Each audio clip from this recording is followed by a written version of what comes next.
Hello and welcome.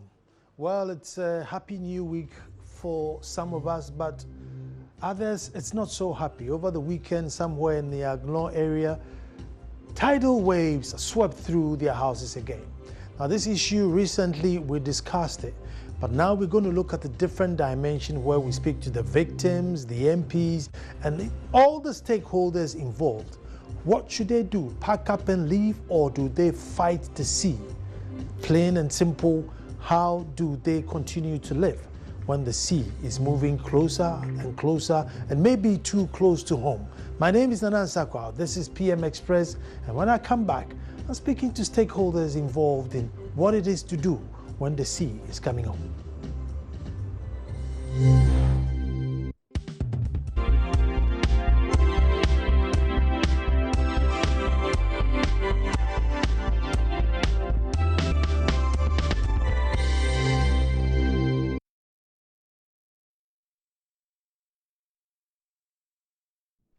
Well, thank you very much for staying. And experts are warning of more tidal waves. If you're living in an area where the sea is literally getting too close to home, what do you do? And so on today's show is very packed. In the studio with me is Selom Abebio, who's no stranger to the show. He's from Department of Mines and Fisheries, University of Ghana. Marine and Fisheries, University of Ghana. You're welcome. Thank you very much, Nana. Very good, my brother. We will speak on the phone. We'll speak to Platini, who's a victim of the Anglot tidal waves. We will speak to Clement Kofi Humado, MP for the area. We will speak to Professor Chris Gordon, who's a climate change expert. We'll speak to Dr. Apiening Ado, Fisheries Department, University of Ghana, and Javina Tamaklo, who's the Director for Relief in NADMO. After all is said and done, if they can't stop the sea, what can NADMO do for you? So I hope they're getting Platini on the phone for me while I quickly find out from Selom. Are these going to be frequent occurrence?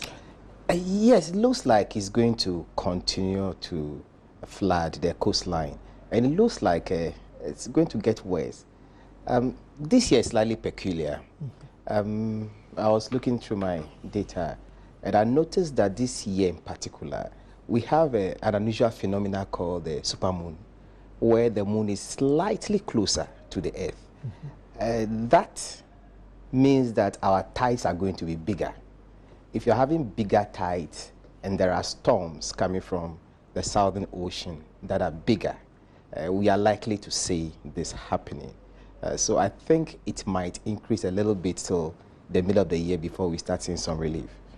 I mean, I know you're not God, but I mean, what's this thing about the moon bringing in, you know, the sea? I mean, what connection have they got? Yes, I try to explain that in layman terms every time.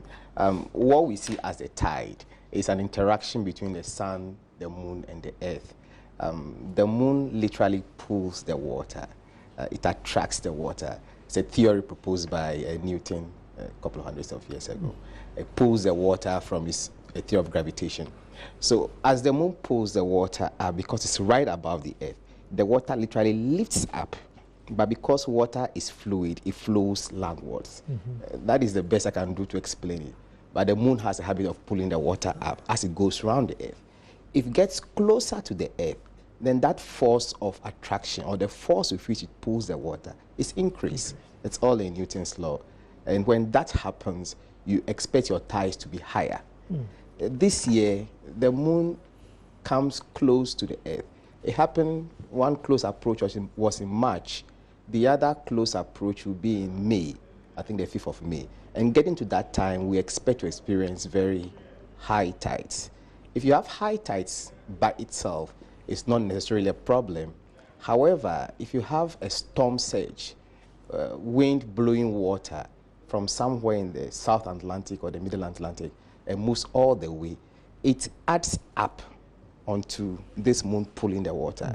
So you have a lot of high water on the coast, which spills onto land. So what we see as flooding it's actually water spilling onto land because of all these interactions. Let me go to the phone and speak to Clement Kofi Homado, who's the Honorable Member of Parliament for Anglon. These occurrences are right under his jurisdiction, so he can probably give us a better and clearer picture. Clement, you're welcome. Yeah, thank you. Well, we're looking at the tidal waves hitting the Agno area. How bad is it so far?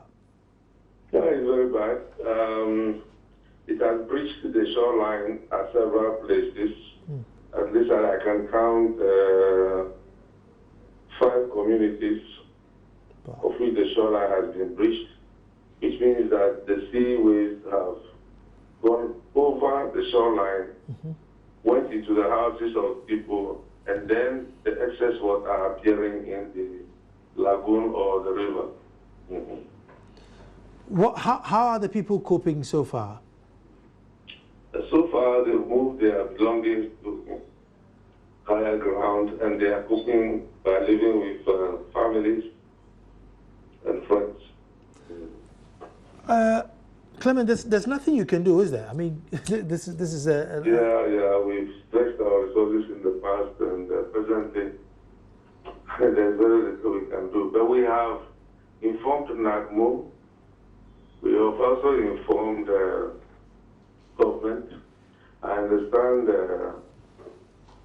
National Security was on site this morning, and the minister himself for water resources, tourism and housing was also going to be there this afternoon or tomorrow morning. So we'll see what can be done. I mean, Clement, there's a lot of water. Has it receded back into the sea, or is just still lying in people's houses? Normally it takes about a week to dry up. And not just to dry up, people also have to clean and remove water from their rooms and their houses. So it will take a while.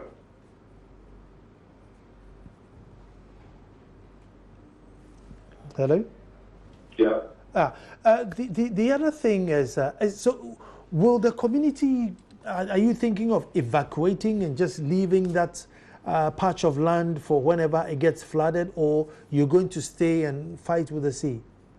It's been very difficult.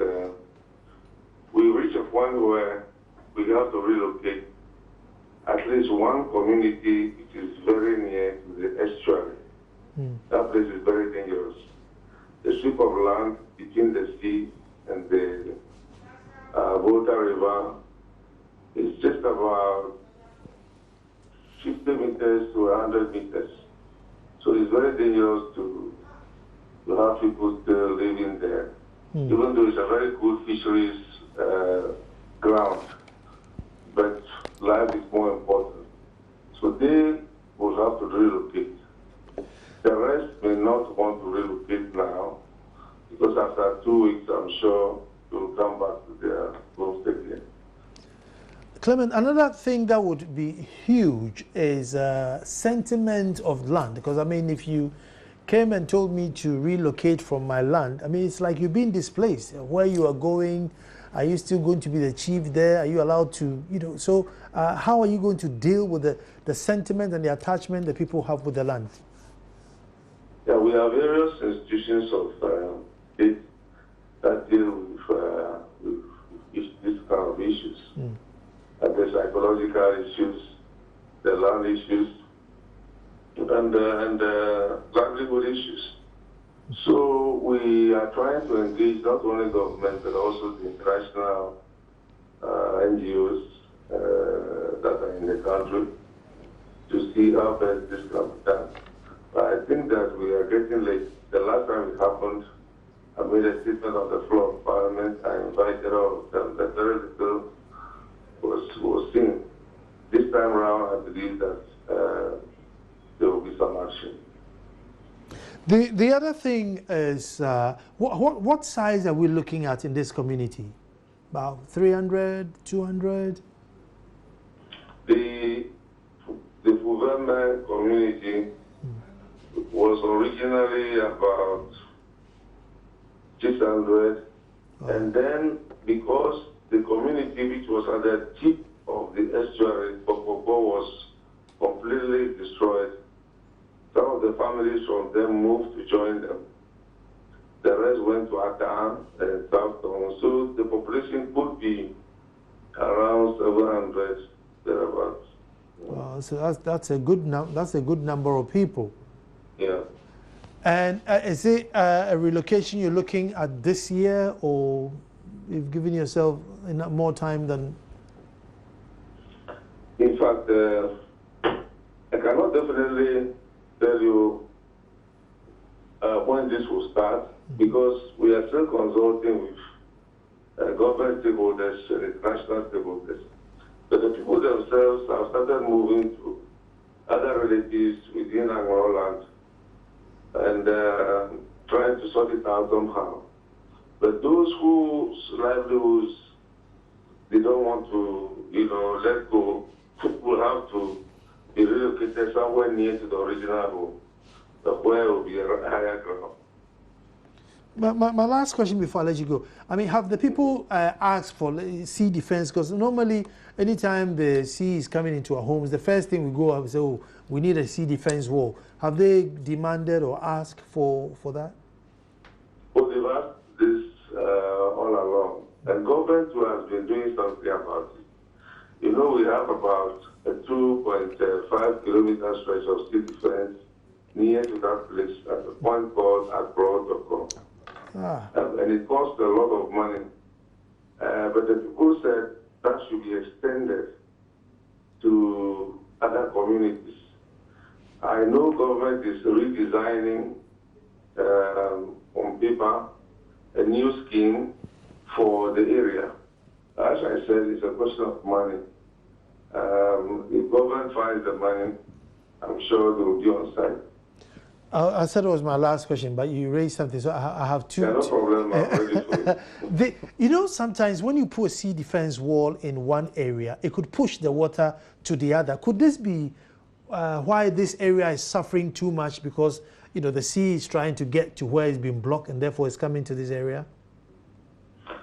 Well, the extreme tip of my constituency with the estuary, which is called Fuveme, could be suffering from that phenomenon because of the Atani sea defense project, which is very near to this community.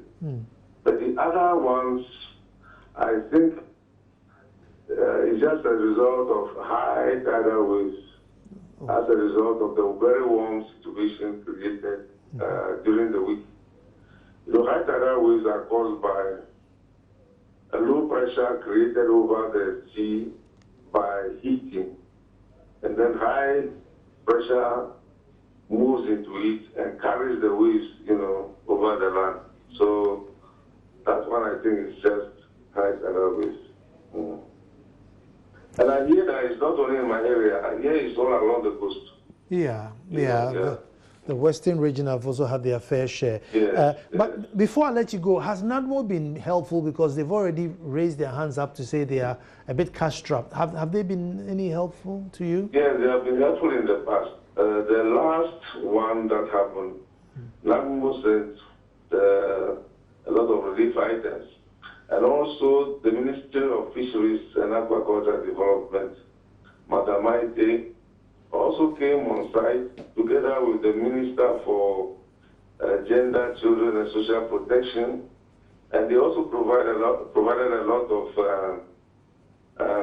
relief items through an NGO called Direct Aid. And the Gender Ministry also provided emergency leave to those that have been affected. So I think they did a lot. But see, it's the frequent occurrence of this thing which is very worrying. But this time, have they been helpful? We informed them, and they were on site this evening, but they have not yet told us exactly what they're going to do. Thank you very much for that. Thank you also. You're welcome. So if you live in the Aglon area, that was your MP, and those are the things they're doing to come and help you. I'm going to take a break, but before I take the break, I just want to put this question to Salom before I go. Salom, in a case like this, is there any advantage that the people can do? You know, because for every bad situation, there's sometimes, you know, there's a silver lining. I mean, could we all just buy boats and start fishing? Do we build on stilts and turn it to a holiday resort? What do we do? We're going to take a break, and then when we come back, you advise us what to do, because the sea is definitely coming home. Yes. Stay tuned. Yes.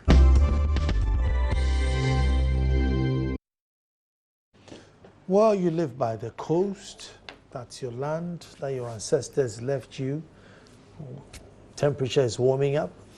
Moon is even getting closer, and therefore the tides are higher and the land is flooding. What do? Do you build on stilts, buy canoes and turn it into one big fishing holiday resort, or just lift your hands up and vacate? Well, you could stay there, try to protect the land, different combination of sea protection structures. Building stilts might work. It has been tried in some areas, but well, we are not used to it. You will not get a new industry overnight like fishing, because eventually that water is going to dry out, and then for the next few months we'll not experience anything like that. But a few important things Honorable said, that the water came onto the land and it will stay there for about a week. So that gives it the idea that the beach itself is high, the land behind the beach is low, it's depressed. So the water doesn't flow back, but it stays there. It's very close to sea level. If you have such a situation, which is similar to the Netherlands situation, the Dutch situation, a number of schemes you could do. You could actually raise the beach higher. It's called coastal nourishment, and it's one of the options of sea defense that I prefer. You could just pump sand on the beach and raise it. It requires a bit of data collection, calculation to know the exact level we want to raise it to. But when we do that, then the likelihood that it will get flooded again keeps reducing with time. That might be an option that we might look at in the future. There's a new scheme in the UK called Managed Realignment, where they encourage the people to move away from the coast, happening in places like Portsmouth. To tell our people now at this stage to move away from the coastline will be difficult unless they see it as critical to their life, because they have so much attachment there. They get up in the morning, go right to the beach. They move their canoes from the beach, go and fish. Fishing, artisanal fishing, is a major industry in Ghana. Provides us the larger part of our protein intake. And that is their life. It's difficult to just tell them to move. You know, we have to look at it from a different perspective, a different point. And I was just thinking, we need to take a hard look at our coastline as a nation. What do we really want to do with it? And then put that plan in place and follow it. That's a big one. What do you want to do with our coastline? With our coastline. Because this is going to be happening on maybe annual basis from now, with storms coming, with storm stages coming and water overtopping the barrier. What do you want to do with it? Let me go on the phone and speak to Professor Chris Gordon, who's a climate change expert. So in times like these, we definitely need to rush to him and seek some knowledge. Prof, you're welcome to the show. Thank you for having me. Prof, it is getting, increasingly hot. And, the two school of thoughts, one will say, look, the world has always heated up and cooled down and heated and cooled down. And then the other school says, no. It's human interference. We are actually warming the globe. Which school do you belong to? I mean, are we warming the globe, or the world is just naturally heating and cooling? Actually, both are correct. Oh. There are natural cycles of heating and cooling. But what we, and not only we, the IPCC and all the world experts, have agreed that the rate of increase of change has been driven by human beings.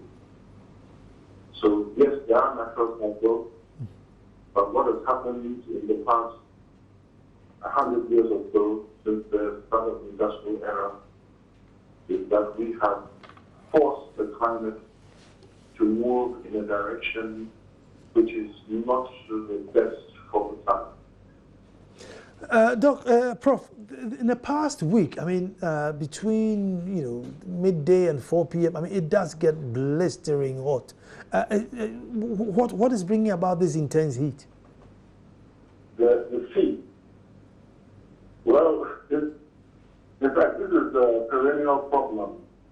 I was looking back through the records, and you find that national presidents, MPs, have been going to Qatar to be on this problem for the past 60 years or so.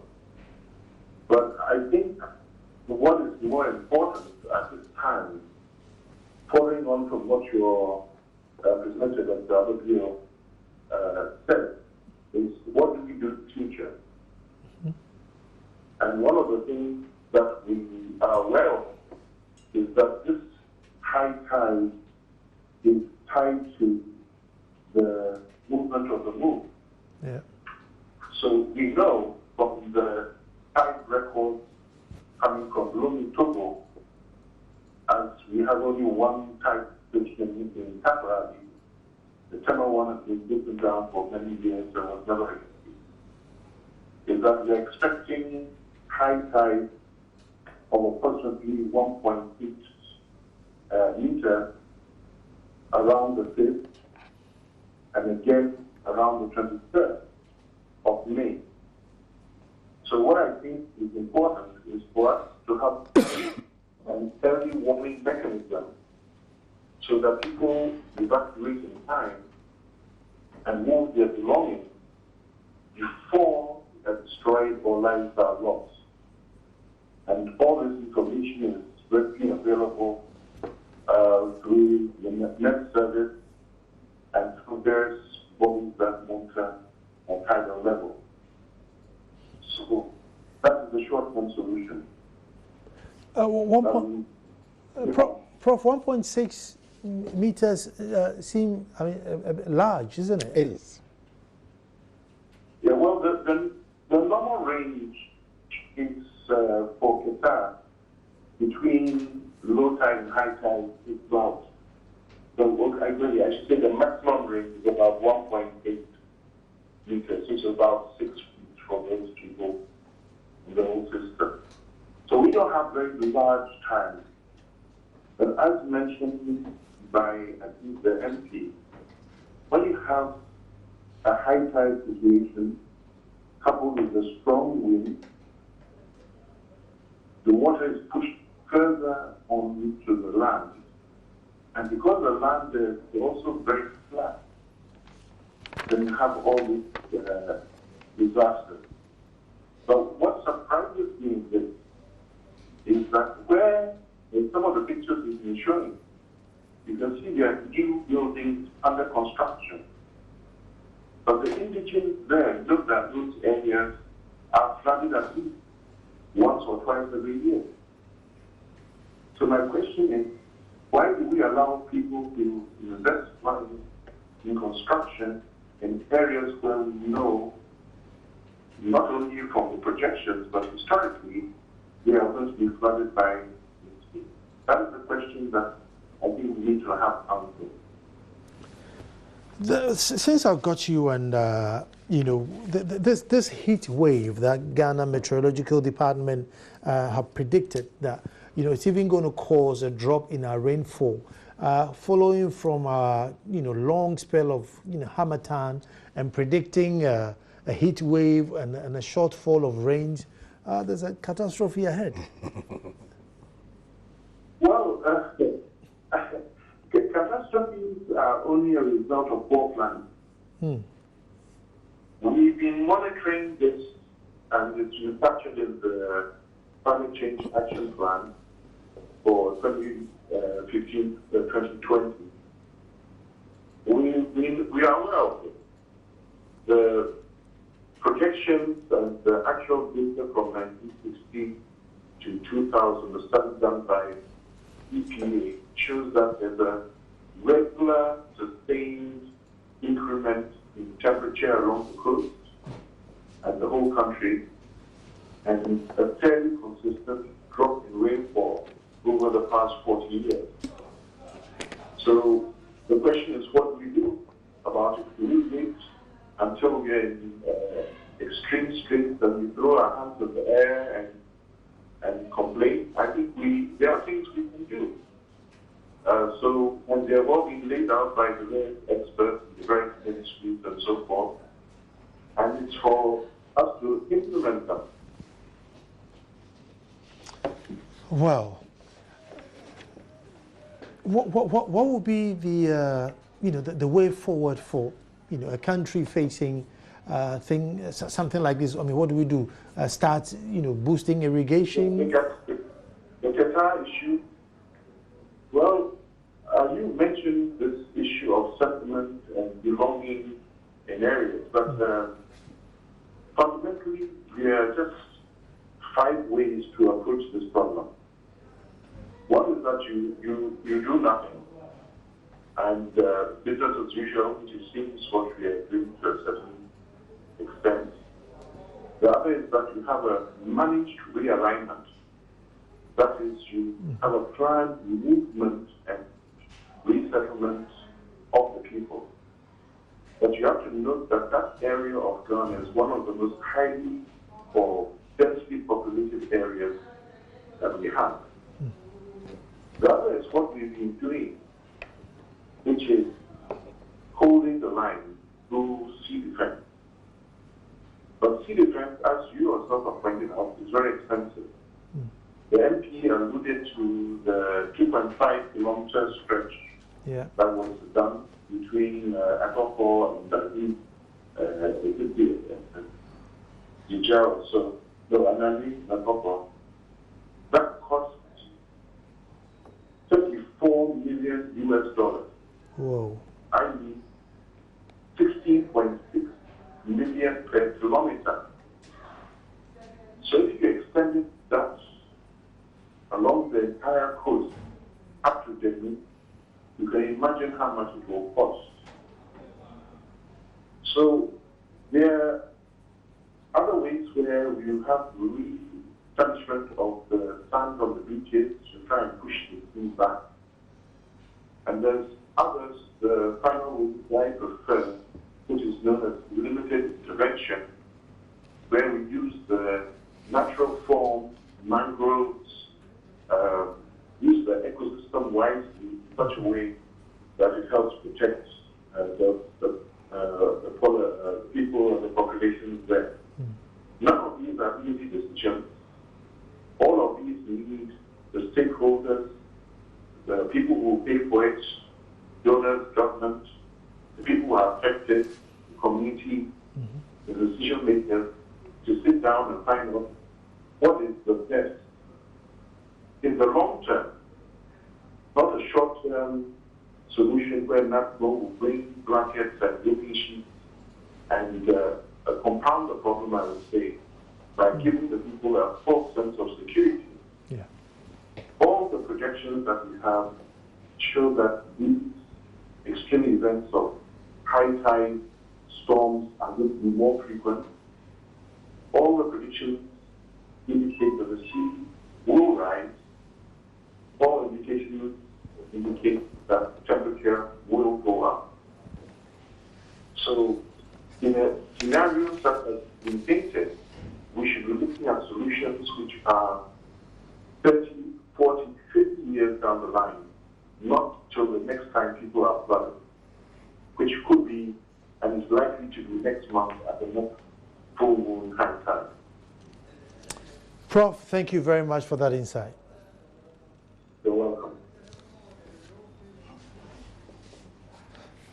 Hello. Yes, that was my professor too. He actually taught me. Yes. Because I could see you nodding and agreeing with everything I you could were remember saying. my lecture days in You see this now? lecture room. So basically, it's one of those things we need to sit and plan with these communities as to what to do, as to realignment, which he also mentioned about this realignment. Why are we so fixated in the blocks? Why don't we do the sanding and lifting? Because we seem to always want to put the rocks in the cage and dump them on the sea defense. Yes, which is now sounds very expensive. Yes, it is expensive. I think their downward is 56 million euros, which doesn't seem to be working well even. We spend a lot of money on that. The taxpayer pays for it. We seem to just go for this rock armor protection. It's not really a good idea. Several countries are moving away from it. Even if we want to continue to maintain, hold the line, or even advance the line, which the other two I think he left out, holding the line or advancing the line, we should go for more environmentally friendly methods like beach nourishment, pumping sand from the sea onto the land, extending it and raising the beach. That is a major form of sea protection. But the other thing I noticed, again, is this. Speaking to Prof, you notice that the information is there, the science is there. Somehow we have a disconnect between science and policy. It's not what we do tomorrow, not more rushing, everybody going there. That doesn't solve this problem. We know this from other people's experience. It's about time we, like I said, take a hard look at the coast. And the state should engage us in research so that we have a long-lasting solution, short-term, medium-term, long-term, 5 years from now, 10 years from now, an organic document that helps us protect our shoreline. Then another thing he mentioned, which I really want to touch on, was the tide gauges, which could have served as an early warning system, things like that. He actually said the one at Takoradi is working. Unfortunately, that is even not working. So Ghana now has no tide gauge. Spoke to my friends at the Ghana ports and harbors, who incidentally tend to host the tide gauges. And they say, yes, there are plans to put it in place, hopefully one further. But we do need that, and we do need a wave rider to quickly serve as early warning system, and this is going to happen this year. Take a quick break here. So at the moment, the only way you know the tide is in when is it literally in your house. Don't move, we're coming back.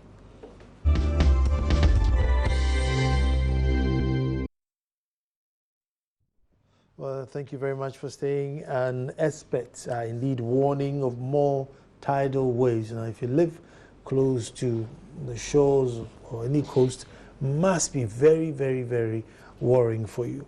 But as we're speaking to Selom and speaking to Professor Chris Gordon, it's amazing how much information they have and how they've even seen what's going to happen. So then I want to find out from Selom and that, you know, there's a disjoint. Yes. And I heard you say that there's a disjoint between, you know, those who are making the policy and those who are doing the research. Now I'm wondering, the chicken and egg, do you have to go to the policymakers or do they have to come to you? What's the protocol?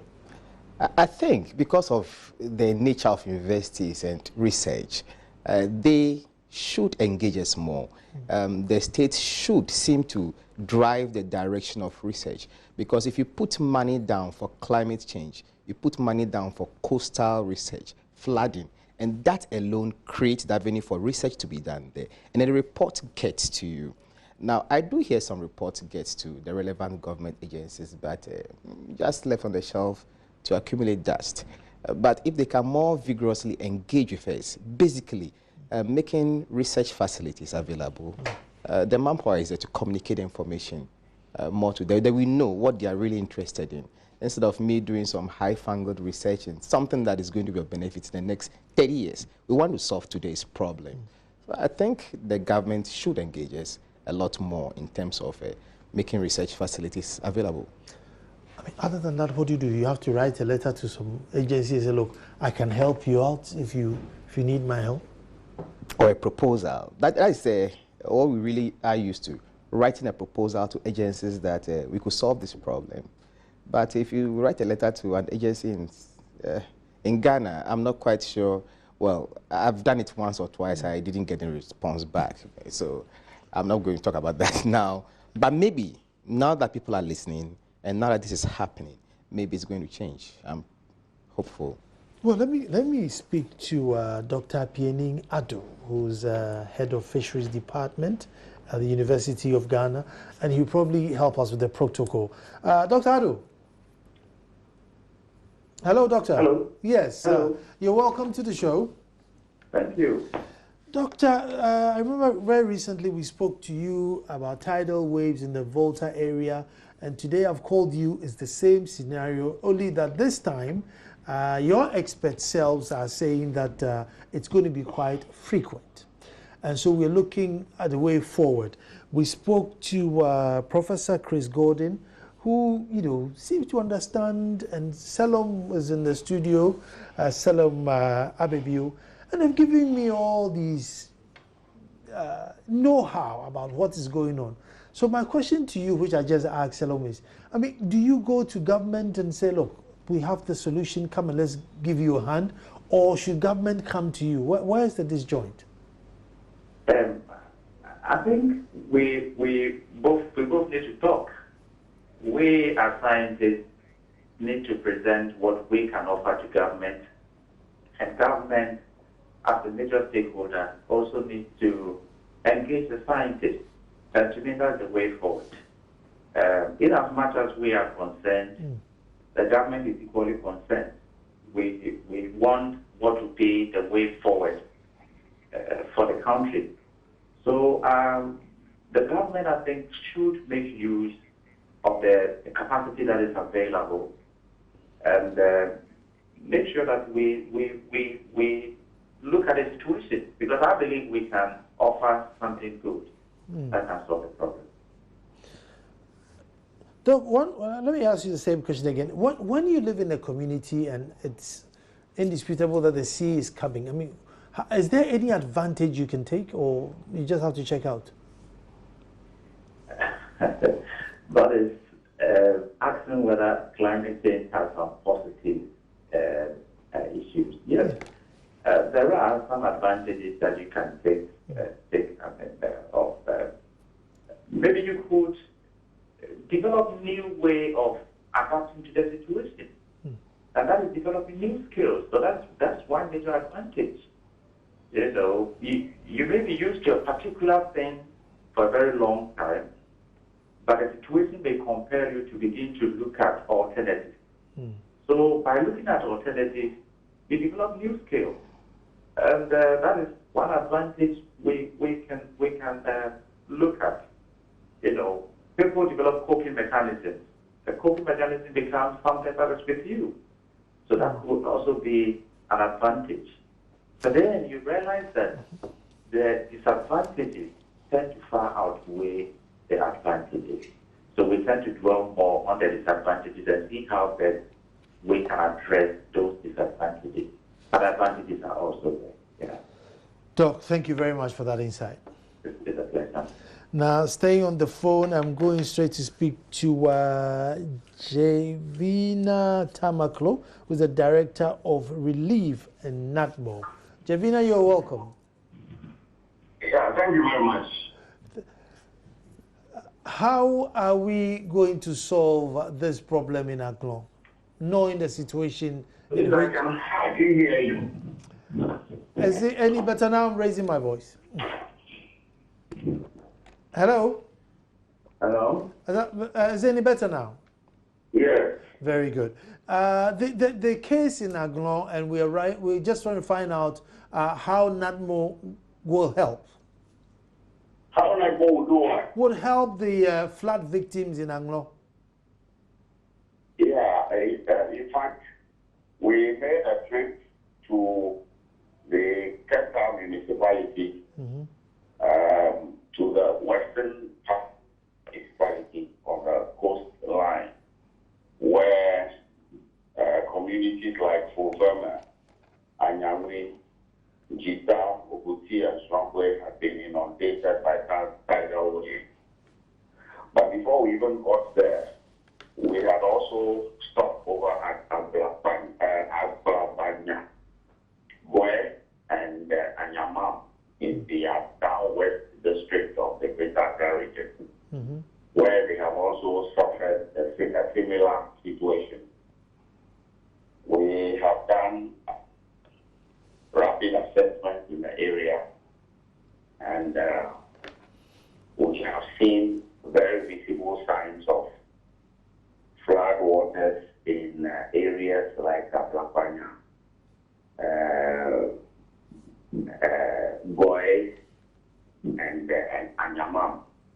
where the waters have receded. However, there are visible signs.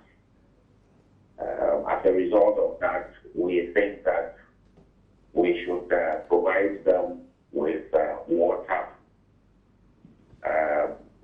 disinfectants, and then we are also talking to the environmental health department of the district so that they put structures in place to make sure that there's no possible outbreak of any epidemic.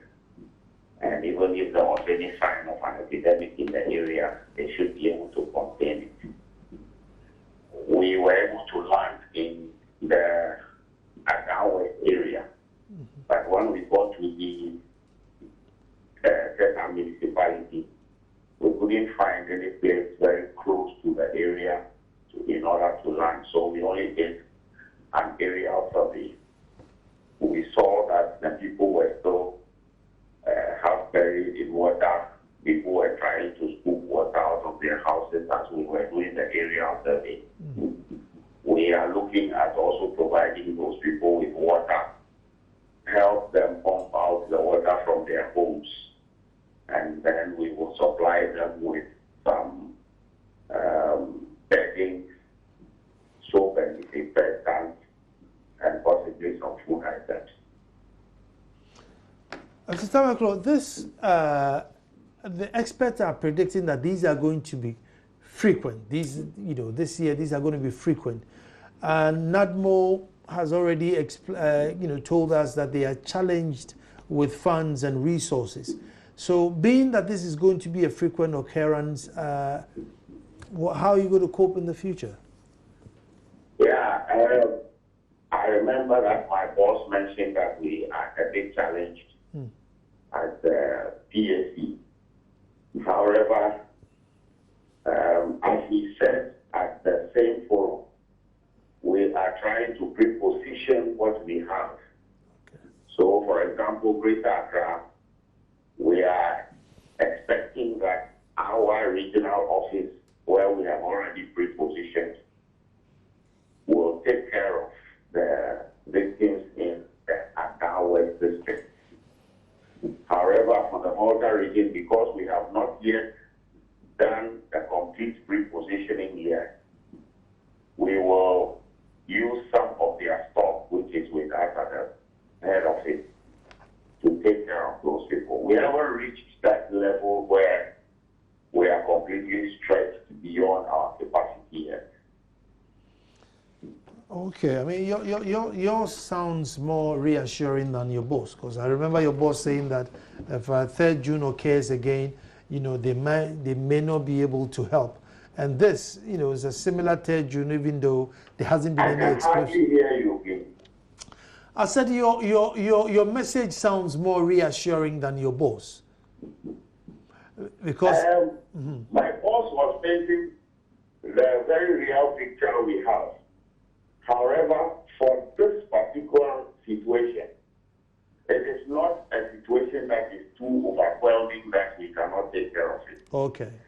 If there was a situation like June 3, where almost the whole of Accra was inundated by flood waters, every region was calling for support.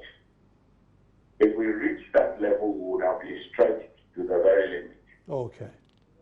However, for situations like this in the eastern coast of the country, and we have also been informed about one such situation in the Elembele area, I don't think that is too overwhelming. In fact, in the western region, we have already pre-positioned some items which they should be able to use to take care of those people easily.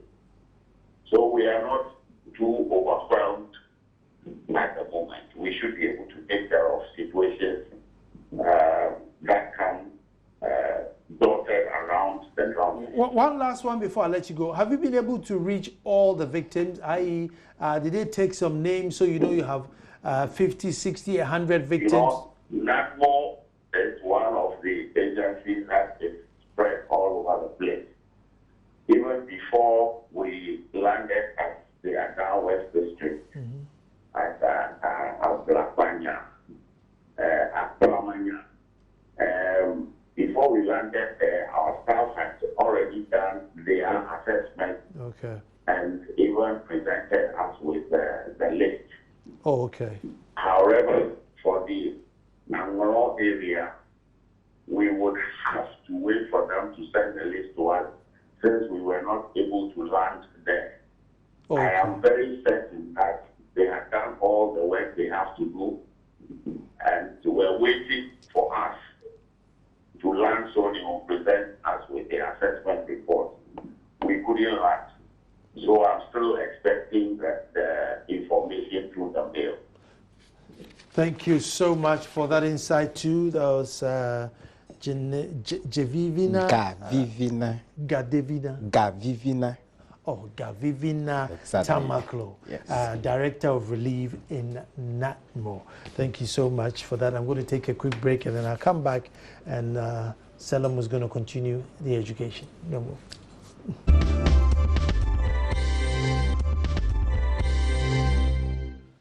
Well, thank you very much for staying. Selam. It's very bleak, isn't it? Well, Could we have prevented this? the flooding, yes. If we had long-term planning, we have a coastal management plan. We could have prevented the flooding, either A, preventing the people from moving there, as Prof said, or living in that environment, or B, protecting the shoreline such that it doesn't happen. So if adequate information could have prevented the flooding, and especially people building new buildings. At Blabanya in particular, I noticed it's in a low-lying area, small sandbar. The first time I went there, I said, people should be discouraged from living there. It's definitely going to flood anytime these things happen. So, well, that's a short answer. We could have prevented it to that extent. Wow. Going forward, what do we have to do? I am looking at a situation, we've been discussing it since last year, where we could have a better understanding of our coastline to prevent this. We need a shore management plan as part of our coastal areas management, because the population on the coastline is going to continue to increase. People would continue to want to stay on the coastline. New industries are going to be there.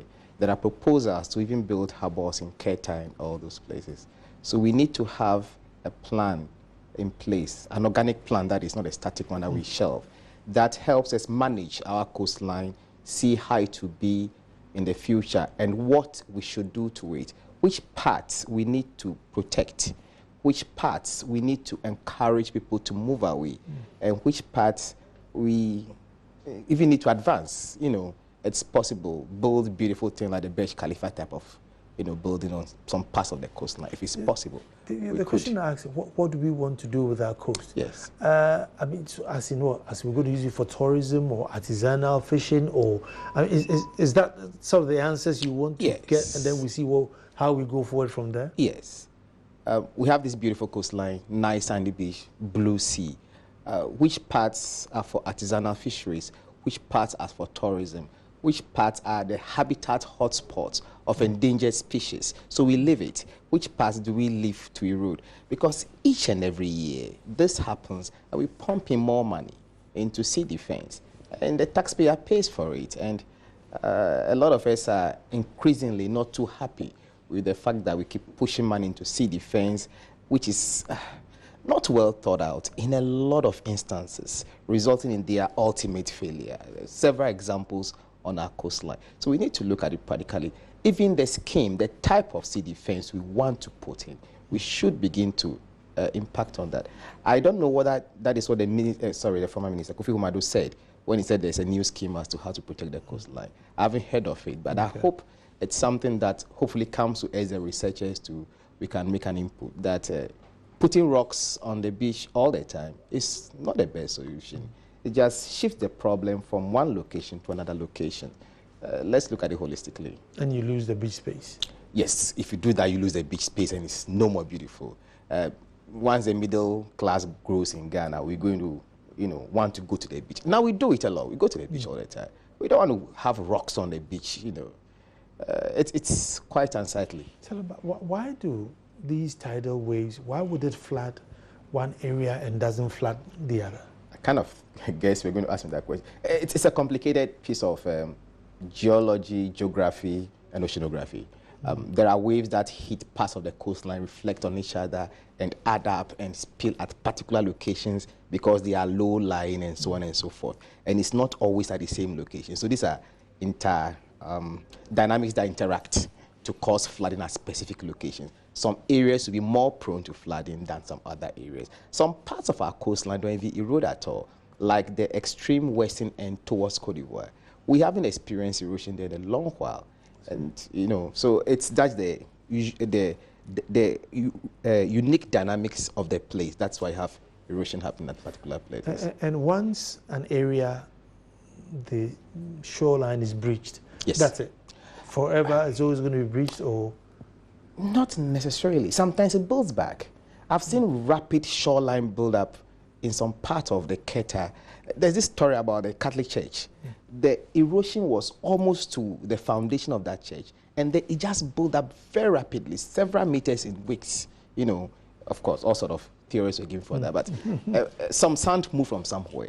So you can't really say that. That's one of the complex things about coastal science, shoreline science, which I love so much because you're always meeting a new shoreline. It's always dynamic. 2,000 years from today, is the sea going to be somewhere in Kumasi? Or? No. There's a dynamics of the sea coming in and going out periodically, tied with climate dynamics, tied on a low level with plate tectonics, how the continents move, how the oceans, and then the climate, and there's this big dynamic.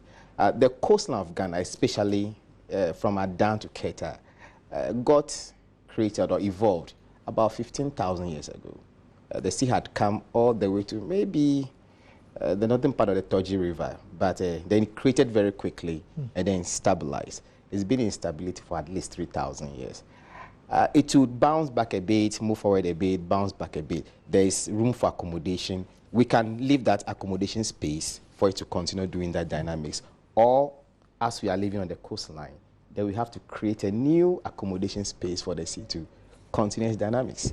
And now that we are warming up the globe and all the dynamics, we have to think seriously about it, how to solve that problem. It needs more room for dynamics. Yes, definitely needs more room for dynamics. It needs more room for changing dynamics. That's definitely going to be happening. And we'll be expecting some more erosions. I'm even thinking that we might witness some flooding in Accra again. Of course, not annual, because if the level of the sea is high, that means that the river cannot drain, the Odo River cannot drain easily into the sea. So there's going to be water backing up. It's the same dynamics that influences all of this. Does it bring more fishes, the high tide? Does it? No. Fish is not related to high tide. It's related to an entirely different phenomenon, the upwelling, which happens twice. Maybe another time you bring me, we'll talk about it. But high tide and low tide is just the natural progression of the moon around the earth and the earth on its axis. That's what... I was just trying to see find a silver lining. I can imagine that. I tried to find a silver lining, but I don't think it's a very thin silver lining from what everybody's saying. Well, silver lining is that we plan for it and we take care of it. We plan very nicely and we have beautiful coastlines and beautiful cities on the coast. There are countries that have more dynamic coastlines and they have beautiful buildings, So it's just a planning where research becomes the decision support tool that goes into the planning. There are coastlines protected. Salam, I'm sure since this is going to be a frequent occurrence, you're going to be a frequent guest on the show, educating us on what it is we do with our new... so I guess those of you who live close to the coast, get your MPs and the stakeholders to go and speak to those who have done their research so that they bring concrete ways as to which you can live. But I need to end by saying condolences to the family of Nana Amodaku And those of you who live in Asamankasi and Akwamufie, you know who Nana Madako is like a father to me. And so the 28th of April, 29th and 30th, first will be the funeral. And from tomorrow onwards, I give you more details of how his final burial is going to be like. But thank you so much. And you at home, tomorrow we're back to do this all over again. Thank you too.